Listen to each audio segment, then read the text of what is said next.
안녕하십니까. 오늘부터는 소득세 기본 개념. 자, 기본 개념하고 이자, 배당, 사업, 근로, 연금, 기타까지는 제가 인적 공제까지는 다른 시간 안에 이론을 하도록 하겠습니다. 이제 핵심만 잡아서 시험에 이론적으로 나올 거, 그리고 실기하고 연결된 부분만 이어서 강의를 하도록 하겠습니다. 자, 그럼 우리 이론 시작할까요?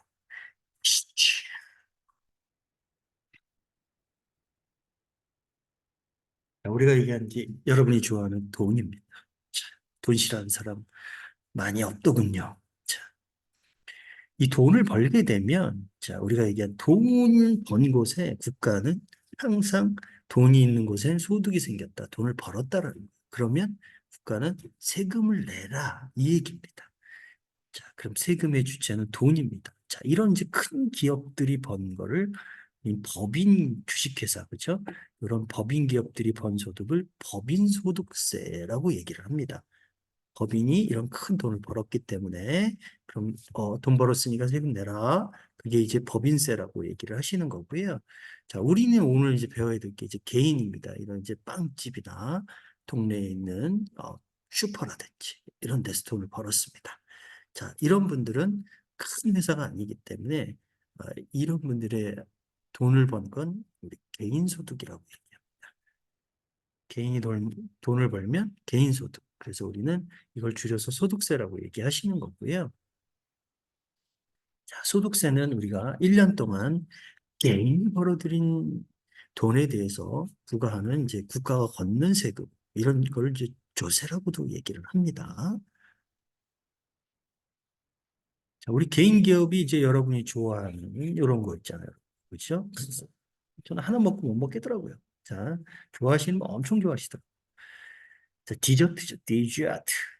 자, 이런 거 이제 이 개인 가게를 해가지고 돈을 이렇게 벌면, 자, 이 번 세금을 어디다? 우리가 흔히 얘기하는 국세청에 갖다 내라. 이 얘기입니다. 그래서 개인소득세를 내게 돼 있는 거예요. 개인이 돈을 1년 동안 벌었으면 요 내는 소득을 우리 개인소득세, 우리 소득세라고 얘기를 합니다.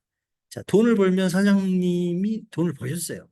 자, 세금을 부담하는 사람이 사장님, 돈 내는 사람도 사장님. 그렇기 때문에 납세 의무자하고 담세자가 똑같은 세금을 내는 게 같은 사람이기 때문에 요걸 이제 우리가 직접세라고 얘기합니다. 요게 틀린 게 우리는 뭐였습니까? 부가가치세라고 얘기했죠. 담세자와 납세 의무자가 틀릴 경우에 그건 간접세. 자, 우리는 직접세. 자, 소득의 가장 중요한 목적은 세법의 가장 중요한 목적은 뭡니까? 재정 충당입니다. 이걸 세금을 걷어서 국가 살림을 해야 되는 거죠. 나라를 이제 운영을 해야 되기 때문에 우리는 가장 큰 포커스가 맞춰져 있는 게 재정 충당이라고 생각을 하시면 돼요. 자, 소득세는 계속적이고 반복적인 거에 대한 세금을 내라. 이런 거에 대해서는 이런 걸 소득 원천설이라고 얘기를 합니다. 우리는 그래서 이게 아니면 열거가 돼 있어요. 몇 항 몇 조에 무슨 소득이다. 그러면 반드시 과세하게 돼 있습니다. 자, 소득세는 우리가 흔히 얘기하는 열거주의 방식이라고 생각을 하시면 됩니다. 자, 이런 게 이제 계속적이고 반복적이진 않지만 얘는 이러이러한 거에 대해서 이자 은행에 예금을 넣고 이자가 발생하면 이건 뭐가 됩니까? 이자 소득이다. 자, 이런 것들은 열거돼 있거든요. 그럼 세금을 내는데 부과가 됩니다. 자, 그다음에 이제 우리 계속적으로 근무를 한다. 뭐 한 달간 근무를 했다. 뭐 1년간 근무를 했다. 자, 계속적이고 반복적으로 근무를 해서 우리 이제 근로를 하게 되면 고용관계에 대한 이익이 생기기 때문에 여기서 이제 이런 걸 근로소득이라고 얘기를 합니다. 자, 그리고 이제 여러분이 좋아하는 인생 역전 됐을 때 이 로또를 맞았다 이거죠. 그럼 이거는 계속적이고 반복적인 겁니까?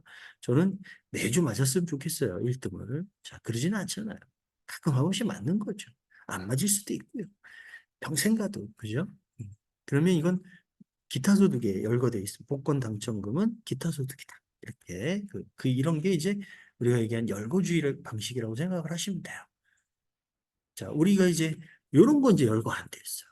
이게 뭐냐면 개인 여러분이 자동차를 파셨어요. 매매를 해가지고. 여러분이 가지고 계신 자동차를 한번 내일 한번 팔아보십시오. 자, 세무서에서 전화 옵니까? 야, 너 차 팔았는데 중고차 팔아가지고 돈 좀 남았다며? 갖다 세무서에 세금 낼래? 이런 연락 안 옵니다, 세무서에. 그거 혹시 오시면 보이시피세요. 그건 저한테 연락하십시오. 곧바로 처리해드리겠습니다. 경찰이 합니다. 제가 하는 게 아니라. 자, 이런 거는 열거되어 있지 않기 때문에, 자, 그래서 열거주의 방식에 적용이 안 되면 몇 항 몇 조에 없다라고 얘기를 하면 얘는 세금을 부과하지 않는다. 라고 보시면 돼요. 이게 이제 우리 흔히 얘기하는 미열거되어 있는 돈을 받은 거다. 세금을 부과하지 않는다. 이게 만약에 내가 업을 하고 있어요. 자동차 매매업을 하는 사람이에요. 그럼 개인 사업자겠죠. 개인 사업자겠죠. 그럼 이건 사업소득이겠죠. 자, 요거는 일반 우리 자동차 파는 거 그런 걸 얘기하신 거예요. 자, 소득세는 개인이 아까 1년 동안 벌어들인 소득에 대해서 부과되는 조세라고 얘기를 했습니다. 자, 그럼 우리 소득세의 또 가장 큰 특징이 뭐냐면 소득은 원천별로 분류를 합니다. 자, 그럼 이 은행 예금에 돈을 넣어서 거기 조금씩 불었어요. 그래서 이자를 받게 되죠. 그럼 이제 이런 걸 이제 우리가 얘기한 이자 소득이라고 얘기하시는 거고요. 우리 주식 같은 걸 투자해가지고 배당금을 받으면 우리가 얘기한 배당소득이라는 세금을 걷습니다. 돈을 벌었기 때문에. 자, 그 다음에 이제 여러분들이 사업을 했어요. 사업을 해가지고 여러분들이 이제 이런 이제 이게 대셰프님이 나오셨네. 그죠? 이영복 셰프님. 자, 여기서 이제 나는 찍먹이다, 부먹이다, 탕수육을 팔았어요. 그건 뭐 여러분이 결정하세요. 저는 뭐 둘 다 먹습니다. 자, 이런 거에서 돈을 벌었어요. 자, 그러면 사업소득이에요.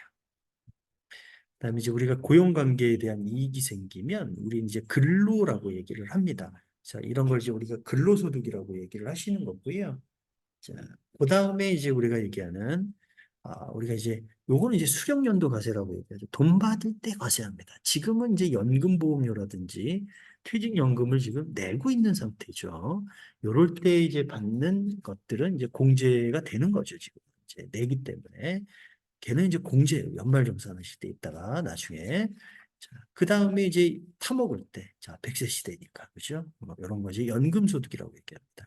자, 이자도 아니고, 배당도 아니고, 사업도 아니고, 근로도 아니고, 연금도 아닌 나머지 소득들은 이제 열거주의 방식에 의해서 과세되는 방식이어가지고, 이런 걸 이제 기타소득이라고 얘기하시고, 아까 얘기한 복권 당첨금이라든지, 이런 거지 기타 소득이라고 얘기합니다.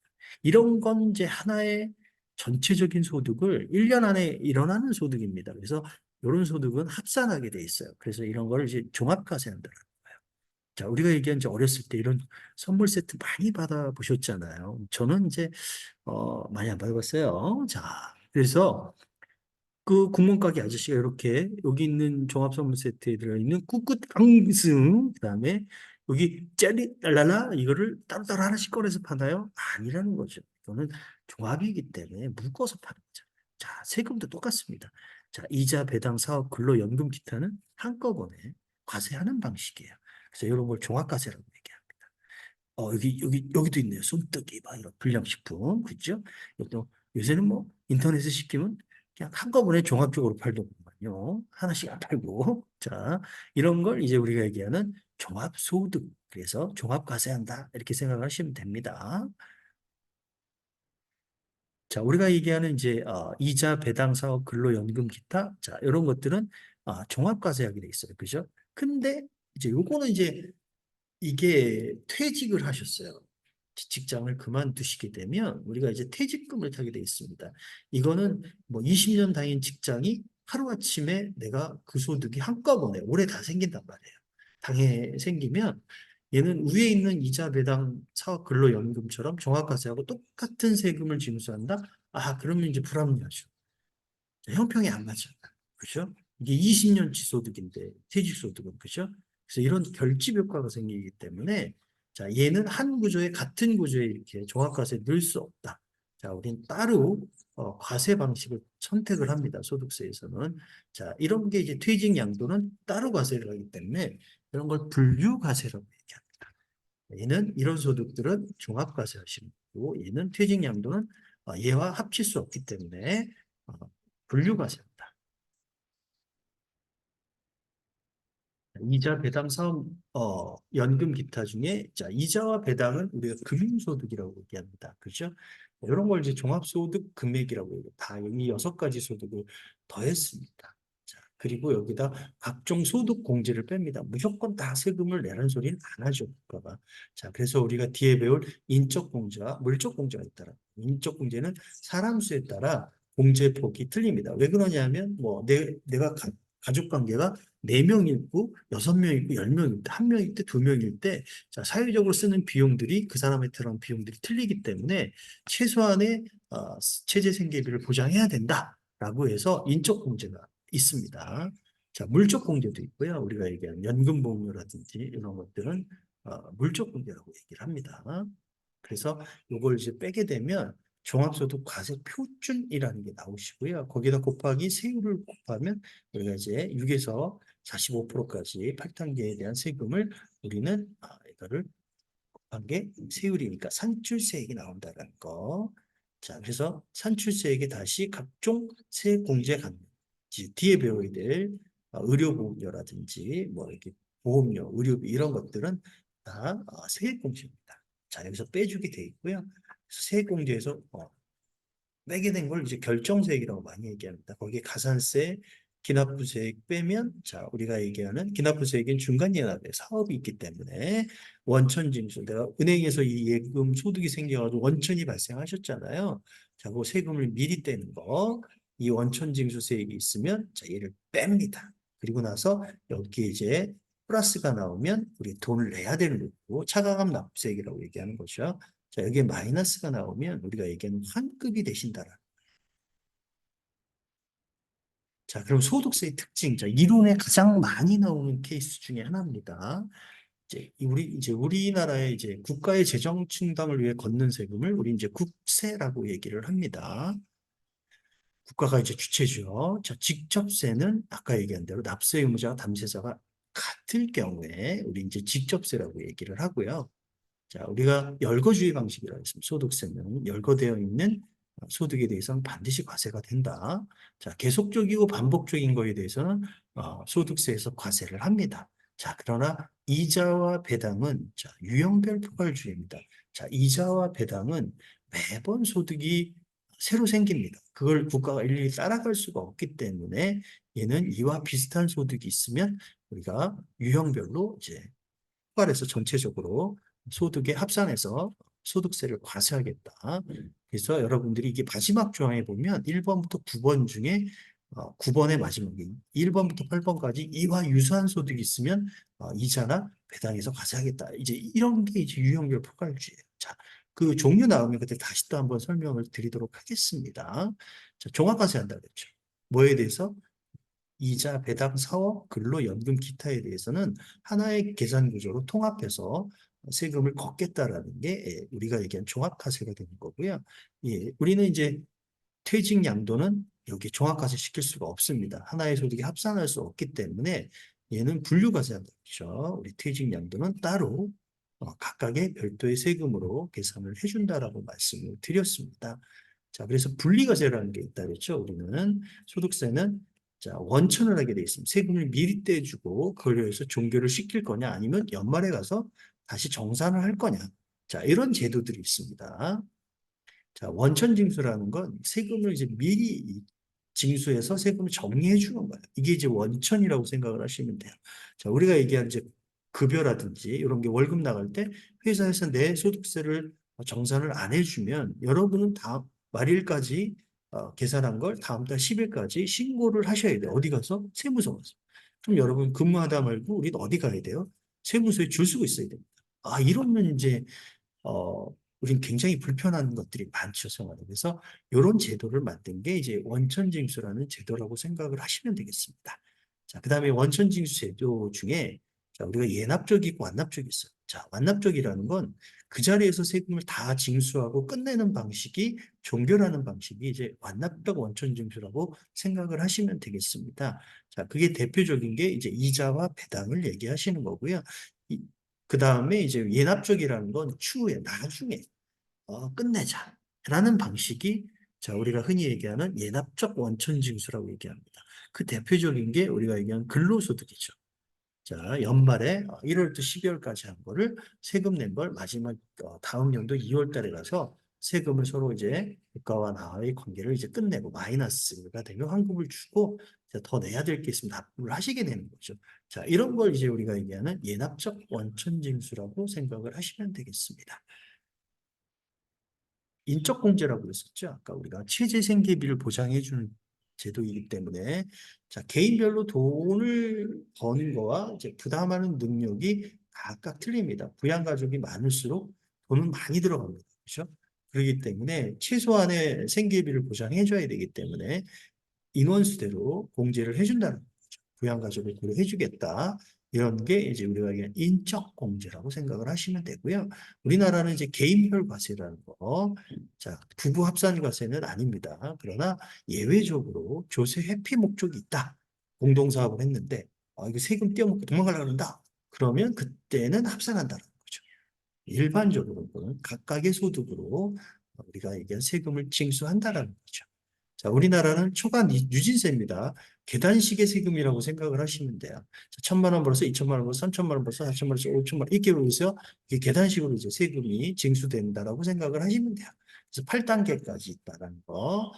자, 신고납부제도를 채택하고 있습니다. 우리나라는 종합소득세, 자, 퇴직 양도에 대한 건 다음 연도 5월 달까지 신고납부해 주셔야 됩니다.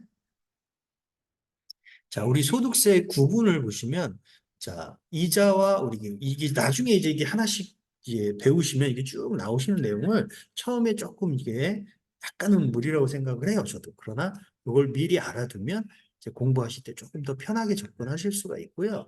이 부분에 대해서 명확하게 아시면 이론 문제는 크게 당하지 않습니다.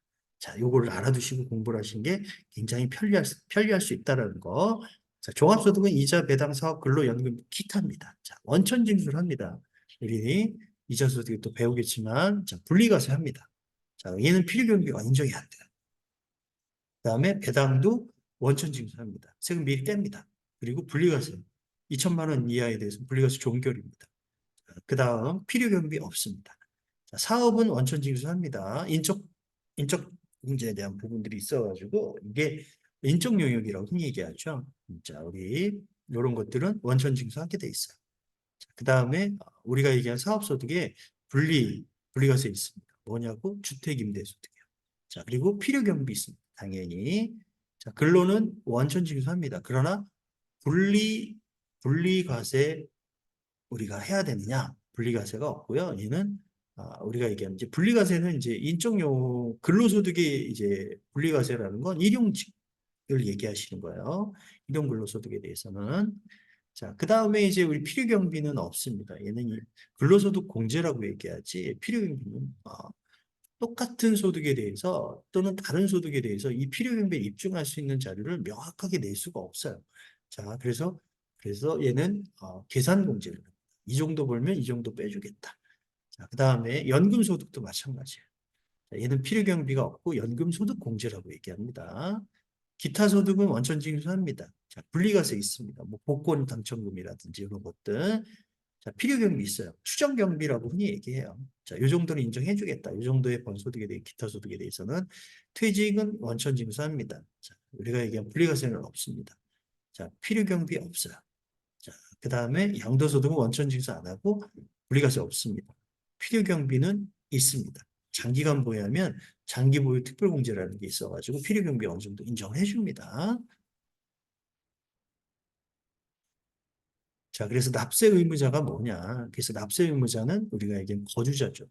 국내 소득이 있는 183일 이상 거소를 두게 되면 뭐 이런 형태의 주거를 하든 아파트를 하든 뭐 개인주택을 하든 우리나라에서 183일 이상을 사시면 우리는 거주자라고 봅니다. 자, 납세 의무의 범위는 어디가 세금을 내야 되냐? 국내에서 번 거, 해외에서 번 거 다 세금 냅니다. 그래서 무제한적 납세 의무자라고 얘기를 하시는 거고요. 자, 우리가 이게 거주자가 아닌 사람을 우리 비거주자라고 얘기하죠. 뭐 이렇게 한 달 살기 오신 분들, 이런 분들, 그렇죠? 자, 외국 관광객들, 뭐 이런 것들은 이제 잠깐 살다 가신 분들은 이제 비거주자라고 생각을 하시면 돼요. 자, 국내 원천 소득에 대해서만 납세 의무를 지른다.